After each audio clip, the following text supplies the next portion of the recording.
Good evening everyone, welcome to my निरुद्देश यात्रा YouTube channel Facebook page. आज के आमी तुम्हादेर साथे आलोचना करते एलाम class 11 CBSE board class 11 West Bengal बोर्डও বলা যেতে পারে। একটি গল্প রয়েছে তোমাদের কর্তার ভূত। সেই গল্পটার কোশ্চেন আনসার নিয়ে আজকে আমি আলোচনা করব। অর্থাৎ 1 মার্কস 2 মার্কসের কোশ্চেন কিরকম আসতে পারে বা সিবিএসই দের 2+3 প্যাটার্নের যে কোশ্চেন আমাদের দিয়ে দিয়েছে বোর্ড, সেই অনুযায়ী আজকে আমরা কোশ্চেন পেপার নিয়ে আজকে আলোচনা করব কিরকম টাইপের কোশ্চেন আসবে এবং কি কি টাইপের কোশ্চেন আসতে পারে। ঠিক আছে, কারণ এই কর্তার ভূত অনেকের কাছেই জটিল লাগে। আমি এর এক্সপ্লেনেশন ভিডিও অলরেডি বানিয়ে দিয়েছি। আজকে আমি তোমাদের সাথে কোশ্চেন আনসার নিয়ে আলোচনা করব। দেখো, অতি সংক্ষিপ্ত প্রশ্নের মধ্যে একটা প্রশ্ন কয়েকটা প্রশ্ন আমি তোমাদের সাথে আলোচনা করছি, তোমরা এভাবেই উত্তরটা লিখবে। যেমন একটা প্রশ্ন কোটেশনের লাইন তুলে আসে, কি সর্বনাশ? সর্বনাশ বলতে কি বোঝানো হয়েছে? ফার্স্ট কোশ্চেন বলছি আমি, কি সর্বনাশ? সর্বনাশ বলতে কি বোঝানো হয়েছে? তাহলে এখানে কি বোঝানো হয়েছে? ভূতগ্রস্ত দেশে অনন্তকাল ধরে ভূতের শাসন ব্যবস্থাটাই বহাল থাকবে কিনা, এই প্রশ্নটিকেই সর্বনাশ বলে চিহ্নিত করা হয়েছে। নেক্সট কোশ্চেন, কর্তার ভূত বলতে কাকে বোঝানো হয়েছে? খুব ইম্পর্টেন্ট কোশ্চেন এটা। রবীন্দ্রনাথ ঠাকুরের লেখা কর্তার ভূত গল্পে যিনি ক্ষমতার শীর্ষে বা সর্বেসর্বা, তার প্রতি অন্ধ অনুগত্যকে কর্তার ভূত বলে চিহ্নিত করা হয়েছে। তাই দেশের মানুষের বিশ্বাস কর্তার মৃত্যুর পরেও তিনি ভূত হয়ে থাকবেন। ঠিক আছে, আমি যে কোশ্চেনের আনসারগুলো বলছি, তোমরা কোশ্চেনের আনসারগুলো কিন্তু খাতায় লিখেও নিতে পারো, খুব ইম্পর্টেন্ট। ঠিক আছে, তোমরা কিন্তু ভিডিওটা ফার্স্ট টু লাস্ট একটু দেখো, চ্যানেলটাকে বন্ধুদের সাথে শেয়ার করো, সাবস্ক্রাইব করো আমার চ্যানেলটাকে। আর আমি যতটা পারছি কোশ্চেন আনসার তোমাদেরকে করিয়ে দেওয়ার চেষ্টা করছি। আমি যে কথাগুলো বলছি, আমার কথাগুলো ভালো করে শুনে তোমরা খাতায় লিখেও নিতে পারো। ঠিক আছে, আমি আরেকবার রিপিট করছি, কর্তার ভূত বলতে কাকে বোঝানো হয়েছে? রবীন্দ্রনাথ ঠাকুরের লেখা কর্তার ভূত রচনাংশে যিনি ক্ষমতার শীর্ষে বা সর্বেসর্বা, তার প্রতি অন্ধ অনুগত্যকে কর্তার ভূত বলে চিহ্নিত করা হয়েছে। ঠিক আছে, তিনি দেশের মানুষের বিশ্বাস, তাই দেশের মানুষের বিশ্বাস কর্তার মৃত্যুর পরেও তিনি ভূত হয়ে থাকবেন। ঠিক আছে, দেশের মানুষ নিশ্চিন্ত হয়েছিল কেন? নেক্সট কোশ্চেন, ভূতকে মানলে কোনো ভাবনা থাকবে না বলে দেশের মানুষ নিশ্চিন্ত হয়েছিল। নেক্সট, নইলে ছন্দ মেলে না, ছন্দ মেলাতে কোন দুটি পংক্তির উল্লেখ করা হয়েছে? কোন দুটি পংক্তির উল্লেখ করা হয়েছে ছন্দ মেলাতে? এটা দেখবে খুব ইম্পর্টেন্ট কিন্তু আসে। ছন্দ মেলানোর জন্য এখানে দুখানা পংক্তি আছে, একটা হচ্ছে খোকা ঘুমোলো পাড়া জুড়ালো, পদের সঙ্গে কি যোগ করে দেওয়া হয়েছে? বর্গি এলো দেশে, পংক্তির উল্লেখ করা হয়েছে। নেক্সট কোশ্চেন, মরণকালে বুড়ো কর্তার দুঃখ হলো কেন? ঠিক আছে, রবীন্দ্রনাথ ঠাকুরের লেখা, আমরা সবসময় আনসার স্টার্ট করবো এভাবে। রবীন্দ্রনাথ ঠাকুরের লেখা কর্তার ভূত গল্পে বুড়ো কর্তার মরার সময় হয়েছে। দেশের সবাই বুড়োকে জানালো যে বুড়ো মারা গেলে দেশের কি দশা হবে। এই কথা শুনে বুড়ো কর্তার বড় দুঃখ হয়েছিল। ঠিক আছে, হুঁশিয়ার যারা তারাই অসুচি, কোটেশনের লাইন, হুঁশিয়ার যারা তারাই অসুচি, এ কথা কেন বলেছেন? তাহলে কি ভূতগ্রস্ত অলস মানুষ যাতে সচেতন প্রজ্ঞ মানুষের কাছে না আসে, তাই একথা বলা হয়েছে। ঠিক আছে, নেক্সট, রবীন্দ্রনাথ সনাতন ঘুম বলতে কি বুঝিয়েছেন? এই কোশ্চেনটা কিন্তু খুব ইম্পর্টেন্ট, পরীক্ষায় দেয়। রবীন্দ্রনাথ ঠাকুর সনাতন ঘুম বলতে কি বুঝিয়েছেন? রবীন্দ্রনাথ ঠাকুর সংস্কার মানতেন না। উনি যে সংস্কার মানতেন না, নৈবেদ্য কাব্যের অন্ধ সংস্কারে তিনি মরুর ঝড়ের সঙ্গে তুলনা করেছেন। কেননা সংস্কার প্রতিনিয়ত জায়গা বদল করে। কর্তার ভূত গল্পে সনাতন ঘুম বলতে রবীন্দ্রনাথ ঠাকুর পরিবর্তনহীন অন্ধ সংস্কারের ঘুমকে চিহ্নিত করেছেন। পরিবর্তনহীন অন্ধ সংস্কারের ঘুমকে চিহ্নিত করেছেন। ঠিক আছে, সেই তেজ বেরিয়ে গেল মানুষ ঠান্ডা হয়ে যায়, সেই তেজ বেরিয়ে গেলে মানুষ ঠান্ডা হয়ে যায়, কোটেশনের লাইন। নেক্সট কোশ্চেন, এখানে কোন তেজের কথা বলা হয়েছে? এটাও শর্ট কোশ্চেন। রবীন্দ্রনাথ ঠাকুরের লেখা কর্তার ভূত গল্পে আলোচ্য অংশে মানুষের অন্তর্নিহিত শক্তি বা সীমাহীন শক্তির কথা বলা হয়েছে। মানুষের অন্তর্নিহিত শক্তি বা সীমাহীন শক্তির কথা বলা হয়েছে। ঠিক আছে। কারা ভূতের কানমোলা খায়? নেক্সট কোশ্চেন, কারা ভূতের কানমোলা খায়? যারা স্বভাব দোষে ভূতকে নিয়ে ভাবতে যায় তারা ভূতের কানমোলা খায়। যারা স্বভাব দোষে ভূতকে নিয়ে ভাবতে যায় তারা ভূতের কানমোলা খায়। নেক্সট কোশ্চেন, অম্ল হোক, বাস্তব হোক, স্বাস্থ্য হোক, শাস্তি হোক, কোথায় কেন এমনটি হয়? আরেকবার বলছি কোশ্চেনটা, কোটেশনের লাইন, অম্ল হোক, বাস্তব হোক, স্বাস্থ্য হোক, শাস্তি হোক, স্বাস্থ্য হোক, শান্তি হোক, কোথায় কেন এমনটি হয়? প্রতিনিয়ত ঘানি ঘোরানোর ফলে মানুষের তেজ নিঃশেষ হয়ে আসে, ফলে মানুষ হয়ে যায় ঠান্ডা, যার কারণে ভূতের রাজত্বে আর যাই হোক না কেন অন্ন, বস্ত্র, স্বাস্থ্য বা শান্তি থাকে। ঠিক আছে। আচ্ছা, নেক্সট, একেই বলে অদৃষ্টের চালে চলা। একেই বলে অদৃষ্টের চালে চলা। কোটেশনের লাইন, অদৃষ্টের চালে চলাটা কি? চোখ বুঝে বা অন্ধভাবে চলাকে লেখক কর্তার ভূতের গল্পে অদৃষ্টের চালে চলা বলেছেন। চোখ বুঝে বা অন্ধভাবে চলাকে লেখক কর্তার ভূত গল্পে অদৃষ্টের চালে চলাকে বলেছেন। নেক্সট, মাথা না থাকার ফলে ভূতেরা কি সুবিধা পায়? নেক্সট কোশ্চেন, মাথা না থাকার ফলে ভূতেরা কি সুবিধা পায়? মাথা না থাকার ফলে ভূতেদের কারোর জন্য কোনো রকম মাথা ব্যথা বা কর্তব্য করার দায় দায়িত্ব, কর্তব্য, ভাবনা চিন্তা থাকে না। মাথা না থাকার ফলে ভূতেদের কোনো রকম মাথা ব্যথা বা কর্তব্য বা দায় দায়িত্ব, ভাবনা চিন্তা কিচ্ছু থাকে না। গল্পকার এটাকেই মন্তব্য করেছেন।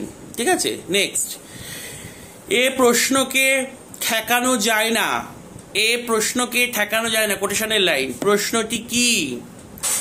যে প্রশ্নকে ঠেকানো যায় না বলে গল্পকার মন্তব্য করেছেন সেই প্রশ্নটি হলো যুক্তি বুদ্ধি দিয়ে জানতে চাওয়া কিসে খাজনা দেবে। বুলবুলিতে ধান খেয়েছে, খাজনা দেবে কিসে? কিসে খাজনা দেবে? ঠিক আছে। কেবল অতি সামান্য কারণে একটু মুশকিল বাঁধলো। কেবল অতি সামান্য কারণে একটু মুশকিল বাঁধলো। কোটেশনের লাইন, মুশকিলটি কি? আর তাহলে কি হচ্ছে, উদ্ধৃতাংশে যে মুশকিলের কথা বলা হয়েছে তা হলো পৃথিবীর অন্য দেশগুলোকে ভূতে পায়নি। শ্মশান থেকে মশান থেকে ঝোড়ো হাওয়া হাহা করে তার উত্তর আসে। মানে পৃথিবীর অন্যান্য দেশ তো মানে বিজ্ঞান মনস্কতার দিকে এগিয়ে গেছে। ঠিক আছে। তাই বলছে অন্যান্য দেশগুলোতে ভূতে পায়নি, শুধুমাত্র আমাদের ভারতের মানুষকেই পেয়েছে। শ্মশান থেকে মশান থেকে ঝোড়ো হাওয়ায় হাহা করে তার উত্তর আসে। ঠিক আছে। এই জিনিসটা। প্রশ্নের উত্তর কি আসে? কোশ্চেন হচ্ছে প্রশ্নের উত্তর কি আসে? কর্তার ভূত গল্পে আমরা দেখতে পাচ্ছি এই মানে প্রশ্নের উত্তরের বিষয়টা এসছে এখানে। প্রশ্নের উত্তর প্রশ্নের যে উত্তর আসে তা হলো আরু দিয়ে, ইজ্জত দিয়ে, ইমান দিয়ে, বুকের রক্ত দিয়ে খাজনা মিটিয়ে দিতে হবে। প্রশ্নের উত্তরটা কি আসে? আরু দিয়ে, ইজ্জত দিয়ে, ইমান দিয়ে, বুকের রক্ত দিয়ে খাজনা মিটিয়ে দিতে হবে। আচ্ছা, মোদ্দা কথাটি কি? মোদ্দা কথা হচ্ছে বুড়ো কর্তা বেঁচেও নেই, মরেও নেই, ভূত হয়ে আছে। ঠিক আছে। মোদ্দা কথা হচ্ছে বুড়ো কর্তা বেঁচেও নেই, মরেও নেই, ভূত হয়ে আছে। এইগুলো তো গেল 1 নম্বরের আমাদের শর্ট কোশ্চেনগুলো। ঠিক আছে। এগুলো এমসিকিউ টাইপের হয়েও আসতে পারে, আবার তোমাদের এমনিও আসতে পারে। বিভিন্ন আরটিসির লাইনের মধ্যে 1 নম্বরের কোশ্চেন আমরা দেখতে পাই থাকে। ঠিক আছে। বা 2 মার্কসের কোশ্চেন হিসেবেও আসতে পারে। এগুলো আমি আলোচনা করলাম। নেক্সট এবারে আমি 2+3 প্যাটার্নের দিকে যাচ্ছি। একটা কোশ্চেন আমি তোমাদের সঙ্গে বলছি, খুব ইম্পর্টেন্ট কোশ্চেন। দেখো, ওরে অবোধ, আমার ধরাও নেই ছাড়াও নেই, তোরা ছাড়লে আমার ছাড়া।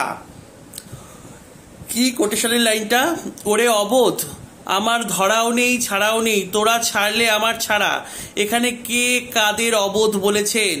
উক্তিটি তাৎপর্য আলোচনা করো। তাহলে আনসারটা আমি কিভাবে লেখা শুরু করবো? ফার্স্টে কে কাদের অবোধ বলেছে, ঠিক আছে? রবীন্দ্রনাথ ঠাকুরের লেখা কর্তার ভূত গল্পে বুড়ো কর্তা ভূতগ্রস্ত দেশবাসীকে অবোধ বলে সম্বোধন করেছেন, ঠিক আছে? গল্পের শেষ অংশে কর্তা এই কথাটি বিশেষ তাৎপর্যপূর্ণ। কর্তা মারা যাবার পর দেশবাসীর মনে পড়ল যে কর্তা ভূত হয়ে তাদের ধরে রেখেছে। কর্তা অভিনবত্বকে অনেকে শান্তি অনুভব করলেও দেশের নবীন প্রজন্ম বিদ্রোহী হয়ে ওঠে, স্বাভাবিক, ঠিক আছে? এমতাবস্থায় দেশের দুজন মানুষ যারা দিনের বেলায় ভুতুড়ে নায়েবের ভয়ে মুখ খুলতে পারে না, গভীর রাতে কর্তার শরণাপন্ন হয়। কর্তাকে তারা জিজ্ঞাসা করে যে কখন তিনি ছাড়বেন। কর্তা দেশবাসীকে বলেন, তোরা ছাড়লেই আমার ছাড়া, মানে এই উক্তিটা বলেছে, ঠিক আছে? এবার এই উক্তিটার তাৎপর্য, নেক্সট কোশ্চেনটা আমাদের, এই উক্তিটার তাৎপর্য কি? কর্তা সম্পূর্ণ বাস্তব কথাই বলেছেন। আসলে কর্তা তো তাদের ধরে রাখেননি, বরং তারাই কর্তাকে ধরে রেখেছে। কর্তা তো মরেই গেছে, কর্তা তো তাদের ধরে রাখেনি, তারাই কর্তাকে ধরে রেখেছে। কর্তা অনেক আগেই গত হয়েছেন, কিন্তু পুরাতনপন্থীর মানুষেরা নবীনের কাছে আত্মসমর্পণ করবেন না বলেই কর্তার ভূতকে আঁকড়ে ধরে পড়ে আছিল। কর্তার ভূতের বাস্তব কোনো অস্তিত্বই নেই।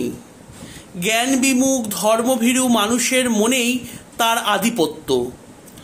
মনোবিজ্ঞান অনুসারে মানুষের ভয় থেকেই ভূতের জন্ম হয় এবং মানুষ তাকে পোষণ করে। কর্তার ভূত প্রসঙ্গে এই কথাটা কিন্তু প্রযোজ্য, ঠিক আছে?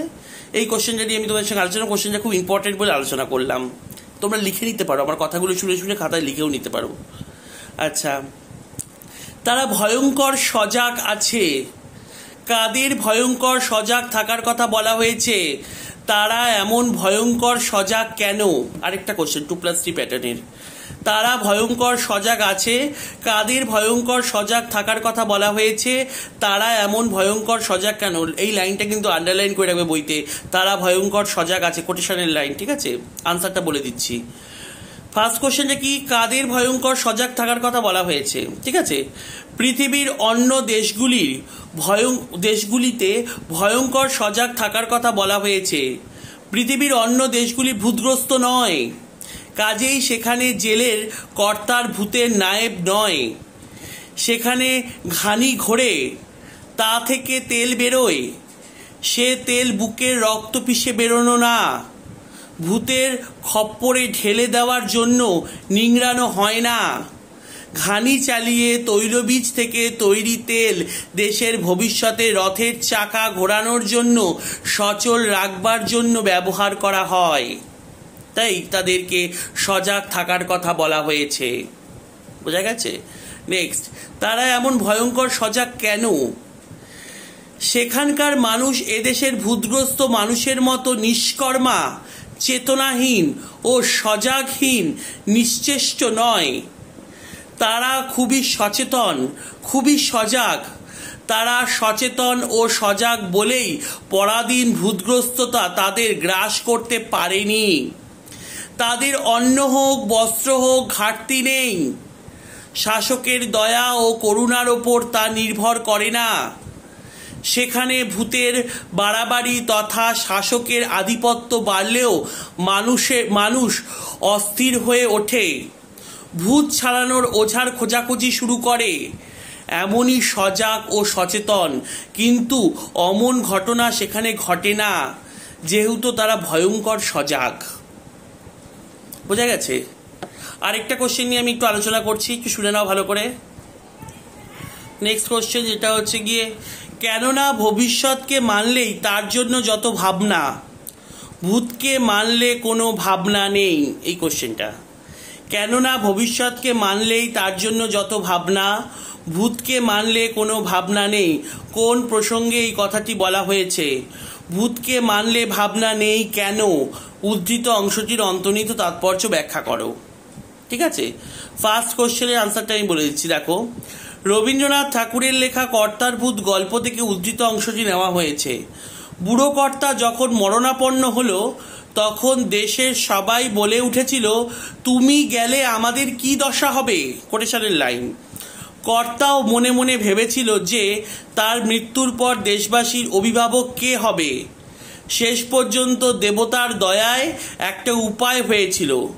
বুড়ো কর্তা যাতে মারা যাবার পরও ভূত হয়ে দেশবাসীর ঘাড়ে চেপে থাকে সেই ব্যবস্থা করা হলো।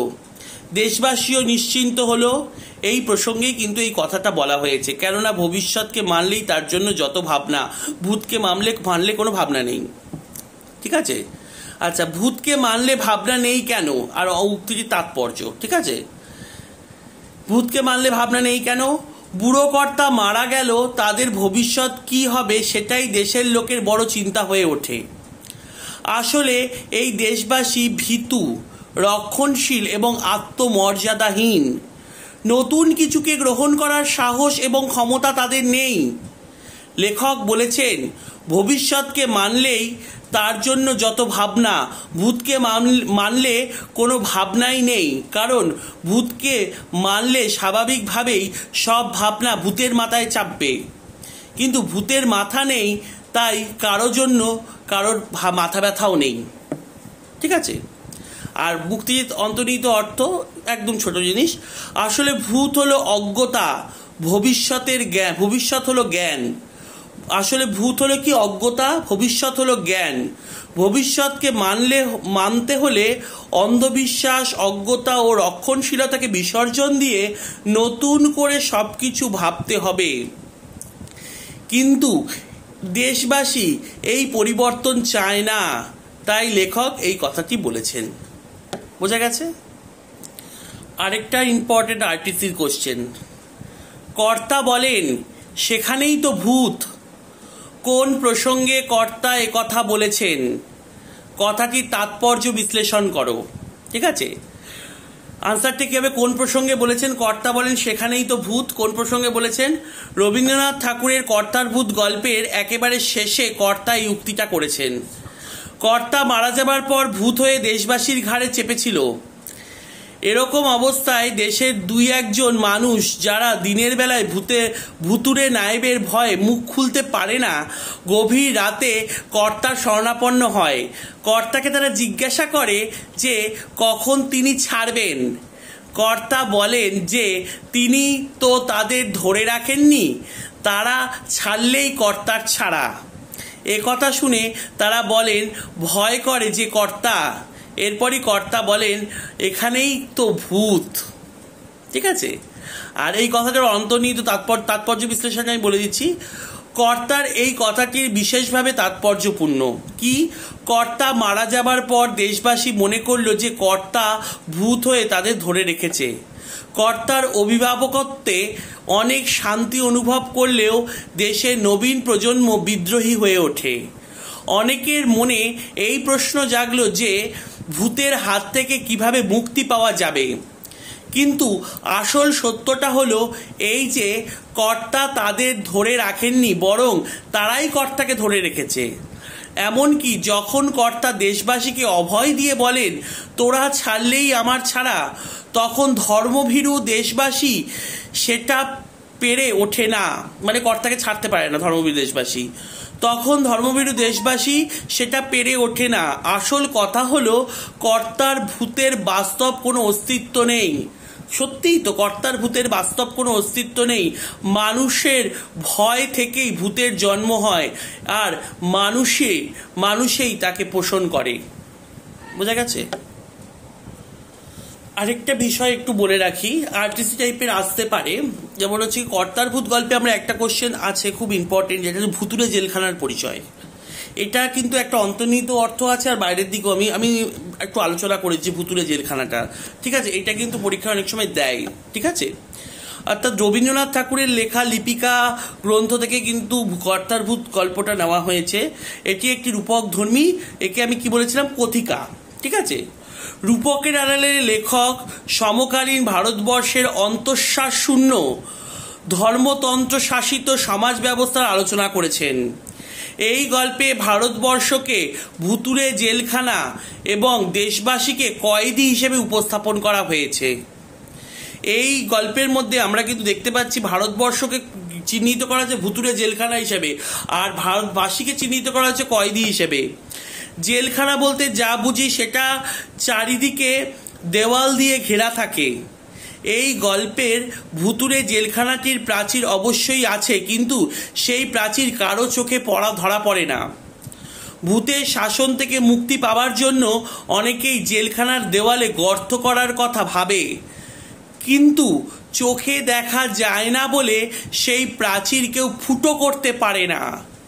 এর ফলে দেশের লোককে ভুতুড়ে জেলখানায় আজীবন হাজতবাস করতে হয়। ঠিক আছে। আর রূপকের আড়ালে আমরা কি দেখতে পাচ্ছি? রূপকের আড়ালে বাস্তব সত্যটি হলো এই যে রক্ষণশীল দেশবাসী নতুনকে স্বাগত জানাতে ভয় পায় বলে প্রাচীন ভারতীয় ঐতিহ্যকে অর্থাৎ ধর্মতন্ত্রকে অবলম্বন করে বাঁচতে চায়। এই ধর্মতন্ত্র অনুদার, বদ্ধ এবং প্রগতির পরিপন্থী। পুরাতন রীতি সর্বস্ব ভারতীয় সমাজ ব্যবস্থাই হল ভুতুড়ে জেলখানা, আর প্রাচীনপন্থী ভারতীয়রা হল সেই জেলখানার কয়েদি। জেলখানায় যেমন সশ্রম কারাদণ্ড দেওয়া হয়, তেমনি ভুতুড়ে জেলখানার কয়েদিরা সারা দিন ঘানি টানে আর শরীরের সমস্ত তেজ হারিয়ে হিমশীতল শান্তি অনুভব করে। বোঝা গেছে? অর্থাৎ এই কোশ্চেনগুলো কিন্তু খুব ইম্পর্টেন্ট। ঠিক আমি যেগুলো বলছি ওভাবেই কিন্তু লিখো, তাহলে দেখবে নাম্বারটা খুব ভালো আসবে। ঠিক আছে। আজকে তাহলে অনেকগুলো ইম্পর্টেন্ট কোশ্চেন নিয়ে আমি তোমাদের সাথে আলোচনা করে দিলাম। আরটিসি কোশ্চেন আলোচনা করলাম, কিছু কিছু শর্ট কোশ্চেনও আলোচনা করলাম, এই গল্পের যে ইম্পর্টেন্ট জায়গাগুলো আছে আলোচনা করে দিলাম। এছাড়াও আরও অনেক কিছু কোশ্চেন আছে যেগুলো আমি আশা করি আমার এই আলোচনাটা শুনলে তোমরা এখান থেকেই ওই কোশ্চেনগুলোর আনসার ইজিলি করে ফেলতে পারবে। কারণ এই ভিডিওটার আগে আমি একটা তোমাদের সাথে মানে কর্তারভূত গল্পের বিষয়বস্তু নিয়ে আলোচনা করেছি, আজকে কোশ্চেন আনসার নিয়ে আলোচনা করলাম। আশা করি অসুবিধা হবে না কারোর কোশ্চেন আনসার লিখতে সবাই। ঠিক আছে। যদি অসুবিধা হয় কোনো কোশ্চেনের আনসার নিয়ে আমাকে তুমি পাঠাবে, আমি অবশ্যই আনসার করে দেওয়ার চেষ্টা করব। ঠিক আছে। এইভাবেই তোমরা একটু আমার পাশে থাকো আর চ্যানেলটাকে সাবস্ক্রাইব করো, বন্ধুদের সাথে শেয়ার করো। আরও ভালো ভালো ভিডিও বানানোর জন্য তোমাদের জন্যই ভিডিওগুলো ভালো রেডি করি, শুধুমাত্র তোমাদের যাতে উপকারে লাগে। এবং আমার চ্যানেলটাকে তোমাদের বন্ধুদের সাথে আরও ভালো করে শেয়ার করো এবং আমার চ্যানেলটা সাবস্ক্রাইব করো আর আমার পাশে এভাবেই থাকো তোমরা। ঠিক আছে। আজ এই অবধি। সবাই ভালো থেকো, সুস্থ থেকো, সাবধানে থেকো আর পড়াশোনায় থেকো। চলো বাই।